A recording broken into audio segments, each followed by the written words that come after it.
The best of the morning X. 99X. 99X and Lit, my own worst enemy. It's Barnes and Leslie, the man who makes that crunchy, catchy business. His name is Jeremy from Lit, and here he is. Hey, Jeremy.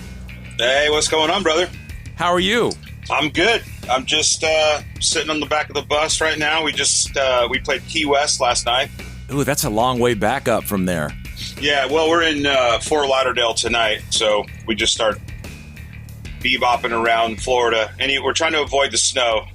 So Leslie and I went to kind of have a mini masterclass, by the way, on my own worst enemy. Yes, please. A few questions. We were talking about this before you came on. It's amazing, and I've seen you reference it in interviews, that song has basically funded like a quarter of a century of your life.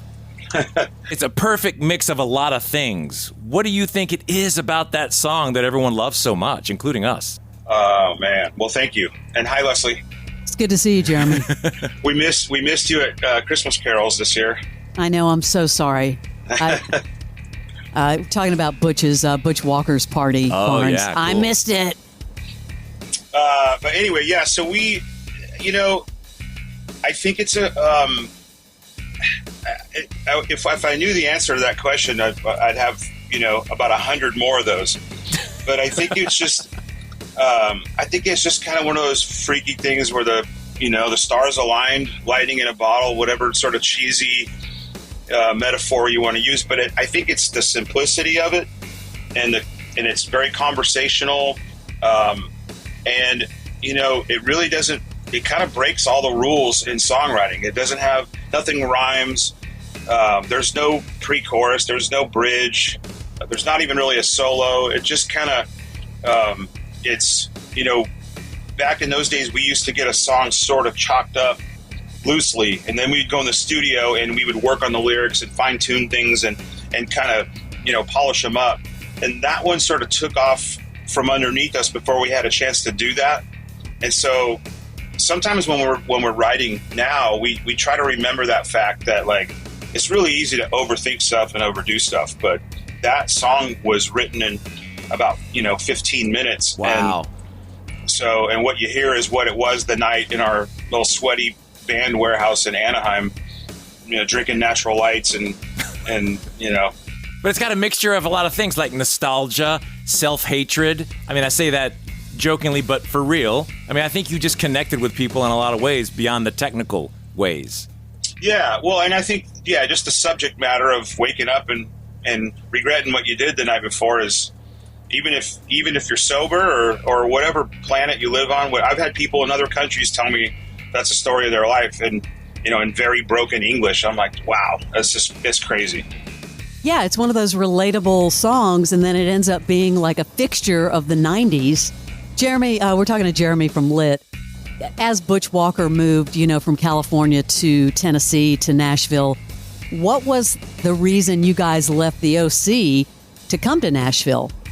Well, I had been going to Nashville for, now almost 20 years, but I started going there many years ago to write. And I, wrote some country music and just met some amazing people there. And it really became my second home for a long time. I would go out as often as I could. And most years I was able to spend like a week, a month out there. And then my son went off to college. I was ready to rock and roll. The light turned green and we bailed. So I always knew it was where I wanted to be and where I wanted to wind up. And we just love it there. When you did that, and you guys basically made a country record, that was such a risky move, some might say, for guys who have been in the in the alt rock world for so long. What inspired that move? Well, we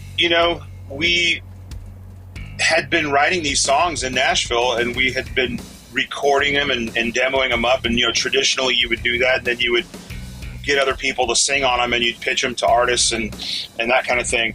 And AJ and I were just talking one day. We were like, what if we did these? What would that sound like? And they were songs we loved, and we started recording them, and we thought they sounded cool. And so, in retrospect, it was one of those things, like right when it came out, we were like, oh, maybe we should have put that out under a different name. But Well, I think you do have fans here, though, but you have a lot of musician and songwriter fans in Nashville as well. And I know you've kind of created that bond in the city, which is great. yeah, it has always felt, and I think Butch would maybe agree to this, but it's when you show up there as an artist for the first time. Of course, we'd all been through it on the road and stuff on tour. We obviously stop in Nashville, but when you actually start digging into the community and just the vibe of the people and the people you meet and that become really close friends all of a sudden, like you've known them for years, and there's just this real true sense of community which you really don't get in Orange County or LA. I mean, out there it feels like everybody's in a marathon, in a race, and everybody's competing, and it's just a lot of like chaos and you go out there and it's just like, I mean, the other day I was snowed in at my house, and literally, a guy that I've known for 6 months just like came over, risked his own safety, and it came over to help us get our car out of the driveway. And then, another buddy came over in his side-by-side and gave us a ride down to the car so we could get to the airport, and like stuff like that. That's just, it's just a community. But when you first go there to write songs, it literally feels like you're this misfit kid that's like walking by and you look in and there's a party going on and they're like, hey, come on in, dude. And you're like, okay. And you go in and you're being welcomed and you're having fun. You're like, I'm coming back. This is awesome. And thank you guys so much. I'm talking about 25 years. I mean, y'all were definitely one of the first 4 or 5 stations that really wrapped your arm around, these old punks from Anaheim, California. And we've always, Atlanta's always felt like home for us. And that's, because of you guys. So thank you for the support all these years. And You're very welcome. More of this interview you don't want to miss is back in minutes on the Best of the Morning X 99X. Mic Drop, hosted by former Navy SEAL Mike Ridland. What does it mean to be an American? Be American is you love your country above all else. I love this country. I was born here, raised here. I offered my life to serve this country. And if you don't do your part to preserve what we have here and our culture, it's going to be gone. And we can't let that happen. Yeah, that's Mic Drop. Mic Drop. Follow and listen on your favorite platform.